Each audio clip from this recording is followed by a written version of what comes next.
그러니까 독학하다가 한문을 자신 있게 공부하고 번역할 수 있을 때 그 800페이지 정도.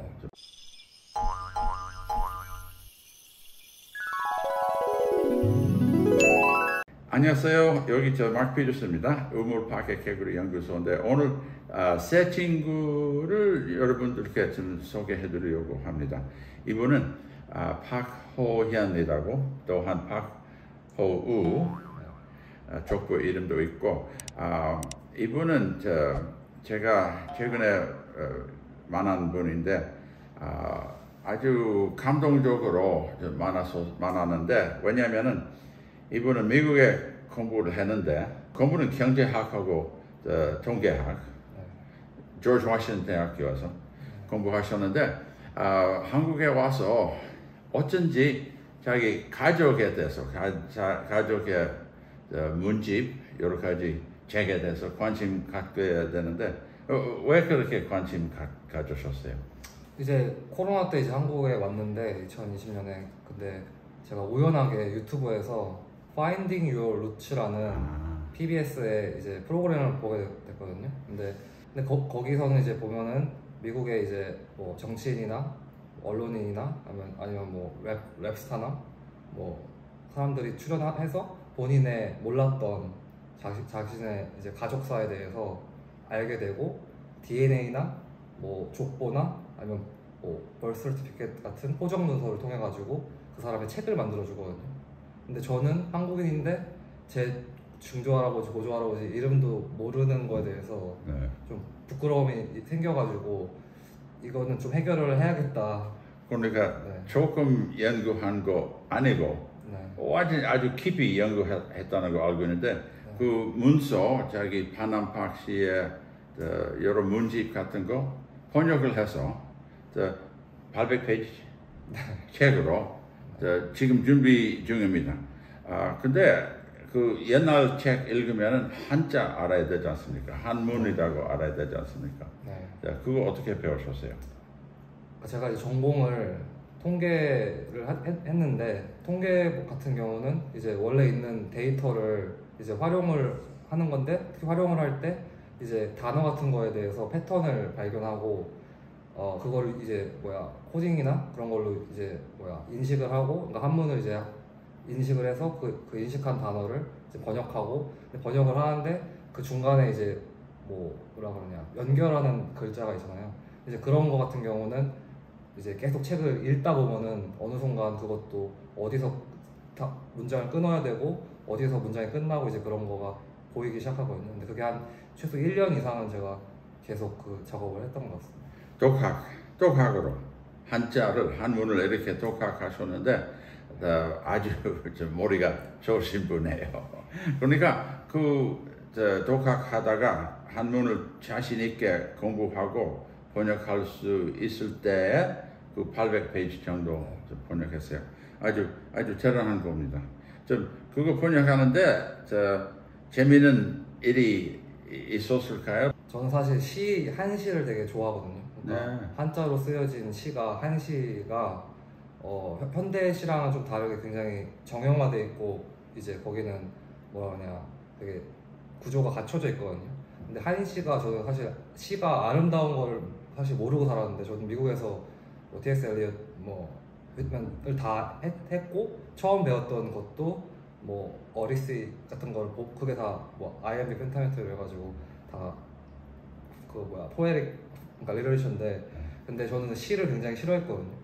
근데 한시 같은 경우는 자연에 대해서 또 얘기하고, 그리고 본인의 그런 상태를 굉장히 철학적으로 나타내고, 그리고 사람들이 시를 통해서 또 소통하고, 서로 아버지랑 아들이나 아버지랑 딸이나 결혼식이나 아니면 돌아가셨을 때나 그렇게 자기 감정을 표현하는 게 굉장히 아름다워 보였거든요. 저도 한시를 좋아하고 좀 어느 정도 단순해요. 단순하면서도 한자가 좀 재미있는 거예요. 또한 공부하는데 한국의 기록 문화에 대해서 조금 발견하셨습니까? 뭐요? 그러니까 조선을 소위 이제 뭐 기록의 왕국이다 이렇게 말을 하는데 실질적으로 얼마나 있는지는 뭐 다른 나라랑 비교를 하면은 확실히 알 수 있거든요. 그러니까 이제 뭐 중국 같은 경우는 역사책이 이제 그거는 뭐 청나라 건륜제 때 그러니까 이제 사고전서라고 사가 이제 4가지 있죠. 분류를 한 건데 네. 이제 경사자집이라고 해가지고 경전, 역사책, 뭐 제자백과 같은 병법, 뭐 농법 그리고 마지막에 이제 문집 그거를 청나라에서 만든 컬렉션이 8억자거든요. 네. 한자로. 네. 근데 한국 같은 경우는 518년밖에 안 됐지만 조선왕조실록이 이제 4,900만 자, 승종 일기만 해도 2억 4천만 자. 근데 그거는 1623년 전은 다 불타 없어졌고 일성록도 4,700만 자. 뭐 그리고 한국에서 최근에 했던 문집총각, 그러니까 문집만 모아놓은 것도 2억 4천만 자가 되거든요. 뭐 팔만대장경 이런 거 치지 않고 벌써 이렇게만 해도 거의 중국의 뭐 어떤 왕조보다 기록이 더 많은 거를 알 수 있거든요. 아주 자세한 기록이죠. 네. 네, 중국보다도. 네, 특히 실록은 중국은 열람이 가능하고 고칠 수가 있는데 네. 한국은 이제 조선은 사관이 있어가지고 왕도 볼 수 없는 기록이라고. 네, 그래요. 왕은 못 봐요. 간섭할 수 없잖아요. 봤던 왕은 연산군이 한 명 있었는데 이제 연산군 쫓겨났죠. 예, 아주 위반이죠. 그렇게 본다면. 네, 한국은 역사 관계는 아주 거룩하다고, 좀 특별하다고 좀 생각했죠. 예. 그러니까 이 책에서는 재미있는 발견한 것도 사건 같은 것 좀 있을까요? 일단은 저는 사실 이 책을 쓰기 전까지 한자에 대해서 관심이 하나도 없었거든요.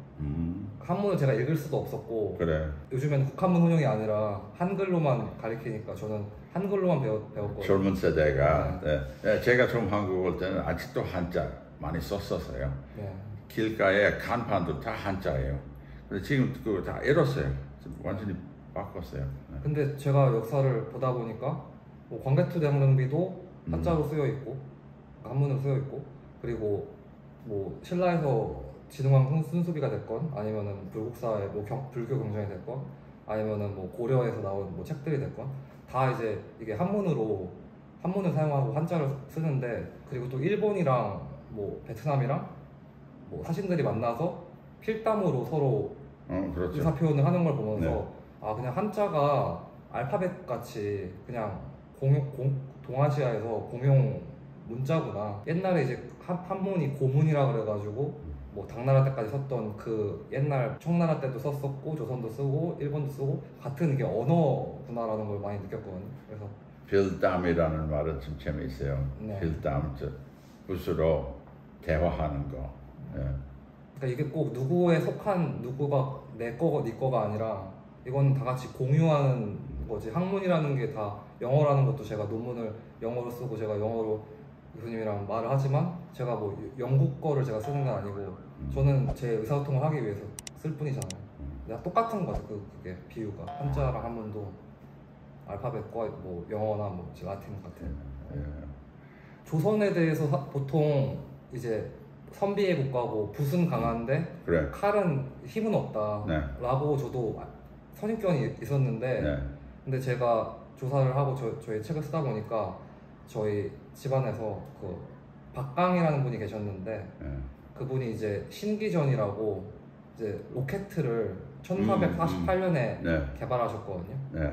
그리고 이제 또 조선에는 대포가 총통이라는 조선의 대포가 있었는데 뭐 천자총, 총통, 지자총통, 뭐 현자총통 다양하게 총통이 사거리별로 있었는데 이제 박강이라는 분이 거기에 책임자로 규격을 통일시키고 화양양도 통일시키고 만드는 방법도 다 전국에 배포를 하고 책을 만들어서 그래서 그 사거리도 2배 이상 증가했고 근데 그거를 똑같은 거를 가지고 임진왜란 때 이순신 장군과 뭐 권율 장군과 뭐 많은 사람들이 행주산성 전투나 뭐 명량 해전이나 뭐 진주성 전투나 해서 신기전과 똑같은 그 대포 총통을 가지고 일본과 싸워가지고 저희가 승리를 한 걸 보면서 조선이 생각보다 그렇게 무력이 약한 나라가 아니구나.